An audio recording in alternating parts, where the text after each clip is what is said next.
Hi, I'm Rayka Zehtabchi, Hi, I'm Sam Davis, and we are filmmakers of Period End of Sentence, A Woman's Place, Long Line of Ladies, and Are You Still There? which I think you're about to see all of. Yeah, Um, pretty exciting. yeah. So Reg and I work together. We're a filmmaking team. Reg is mainly a director, and I guess I would say mainly a cinematographer, but I do a lot of other things as well. You'll see a bunch of different credits on the films that you watch. We work together really fluidly. Sometimes we co-direct, like Are You Still There? Other times Rika will direct and produce, and I will shoot and edit, like Period End of Sentence, or Long Line of Ladies, which Rika co-directed with Shaandiin Tome. Um, yeah. Talking a little bit about kind of our working relationship, our collaboration, because it is, I would say, a pretty unique one, actually. Sam and I met the first day at film school I don't want to age myself. How long ago was that? 2014. We met first day at film school at orientation. And of course, you're meeting all sorts of different people at orientation. But we sort of just started talking and clicked. And we had a lot of classes together. And we realized that our sensibilities really lined up.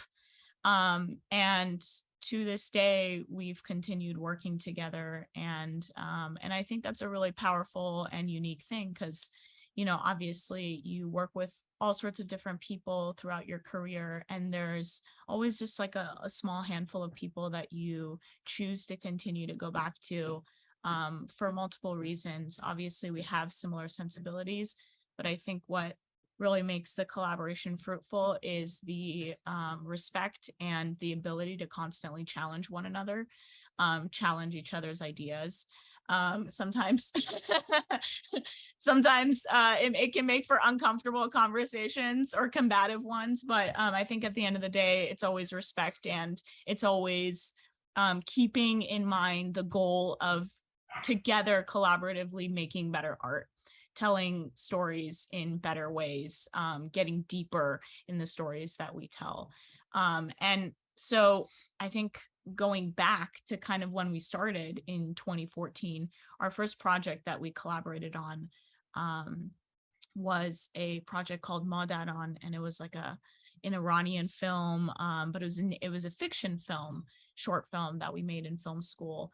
I directed, produced, Sam shot and edited, produced. And really, it was that first project that we worked with different classmates and kind of got a feel and sense for like how you make a movie. So we continued to make more narrative short films throughout our careers in college. Coming out of college, Period End of Sentence sort of fell into our laps. I got an opportunity to direct Period End of Sentence, because the nonprofit behind the project was looking for specifically a female director to come on board, because it is such an intimate topic about menstruation, and specifically at a time and in a place where menstruation was such taboo.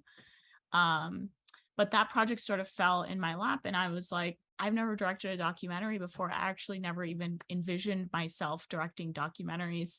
I mostly just it wasn't that I didn't like documentaries. I just really I wasn't very educated about documentaries, hadn't really watched them. And documentaries also, even in 2014, or at this time it was 2016, weren't like all that popular like yet. They weren't all that commercial, especially short documentaries. Um, and so I really just didn't know what to expect, but I liked that. I liked that idea of throwing myself into something and kind of just discovering. And so when I came on board, Sam came on board, and basically that became probably one of the most involved collaborations. Mhm. Period End of Sentence. Yeah. Yeah. Neither of us were expecting, like I said, to focus on documentary until Period End of Sentence happened and had tons of success, and that sort of shifted our trajectory more toward documentary. um so since then, which we've loved, but we also, our first love was narrative filmmaking.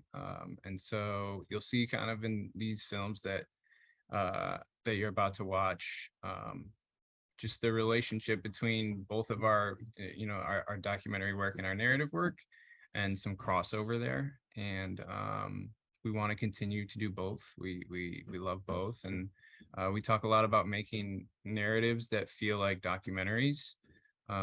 So they feel lifelike and truthful, and they may feature non-actors like in Are You Still There?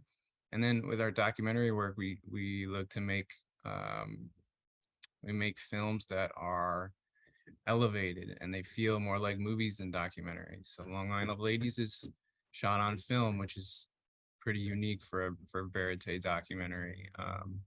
So yeah, we're always looking to kind of apply one skill set to the other. And I think just going back, just reflecting, like Period End of Sentence, for instance, that was the first documentary that we made. And we weren't coming from a background of documentaries. We didn't have very much knowledge about how to craft a documentary. So the only toolkit that we really had to pull from was our fiction filmmaking toolkit, fiction storytelling toolkit.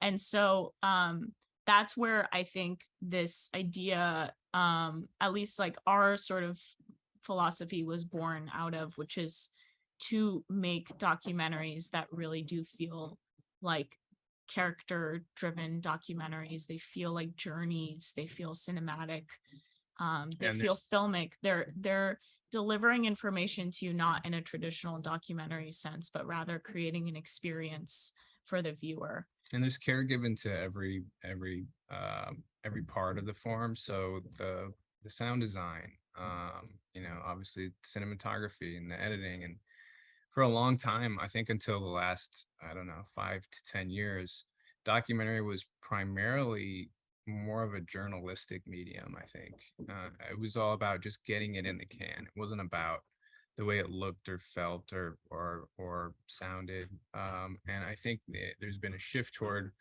more elevated documentary work that does feel more immersive. And there is a lot of care given to the sound design, like you'll see in Period End of Sentence. And we talk a lot about, we do things because most of our projects are pretty they're pretty grassroots, I would say. At least the way we go about them, we're pretty scrappy, and we like to have our hands on.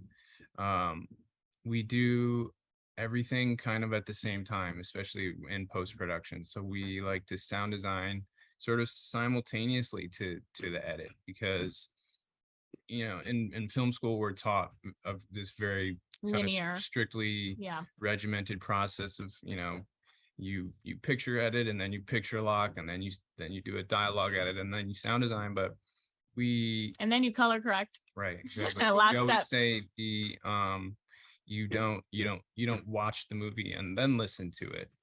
So why shouldn't sound sometimes inform picture? And so yeah, you'll feel the sound design really heavily integrated into the film. Going back to what Sam was saying earlier, just about scrappiness, you'll notice that these are all short films, and we